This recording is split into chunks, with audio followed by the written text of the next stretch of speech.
கடலூர் அருகே கங்கனாகுப்பம் குடியிருப்புகளை சுற்றி தேங்கி நிற்கும் மழைநீரால் மக்கள் தவித்து வருகின்றனர். கூடுதல் தகவல்களை நமது செய்தியாளர் பிரேமிடம் கேட்கலாம்.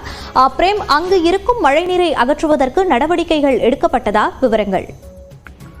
மோனிஷா, கடலூர் மாவட்டத்தில் கடந்த 2 நாட்களாகவே விட்டு கனமழை என்பது பெய்து வருகிறது.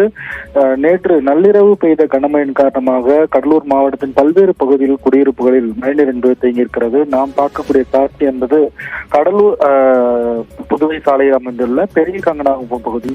இந்த பகுதியில் அமைந்துள்ள பிரபா நகர் மற்றும் எம்ஜிஆர் நகர் குடியிருப்பு பகுதிகளில் சுமார் 100க்கும் மேற்பட்ட வீடுகள் உள்ளது. இந்த வீடுகளில் 300க்கும் மேற்பட்ட மக்கள் உள்ள நிலையில் அந்த குடியிருப்புகளில் தற்போது இடுப்பளவு தண்ணீர் என்பது தேங்கியிருக்கிறது. அந்த ஆபத்தான நிலையிலேயே தற்போது அவர்கள் வீடுகளையே தஞ்சம் அடைந்திருக்கிறார்கள். அத்தியாவசிய பொருட்களுக்கு கூட வெளியே வர முடியாமல் அந்த இடுப்பளவு தண்ணீரிலேயே காத்திருக்கக்கூடிய நிலை ஏற்பட்டிருக்கிறது. இந்த மழைநீரை அகற்ற கோரி ஊராட்சி நிர்வாகத்திற்கும் பஞ்சாயத்து நிர்வாகத்திற்கும் தற்போது தகவல் தெரிவிக்கப்பட்டாலும் காலையிலிருந்து இதுவரை எத்தகைய நடவடிக்கையும் மேற்கொள்ளவில்லை என்ற ஒரு குற்றச்சாட்டை முன்வைக்கிறார்கள்.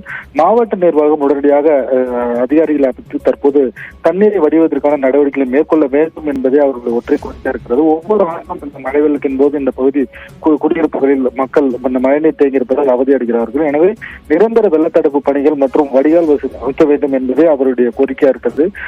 தற்போது வரை எந்தவித அதிகாரிகளோ அல்லது ஊராட்சி நிர்வாக சார்பில் எந்தவித அரசியல் கட்சி பிரமுகர்களோ யாருமே வந்து பார்க்கவில்லை என்ற குற்றச்சாட்டை அவர்கள் முன்வைக்கிறார்கள்.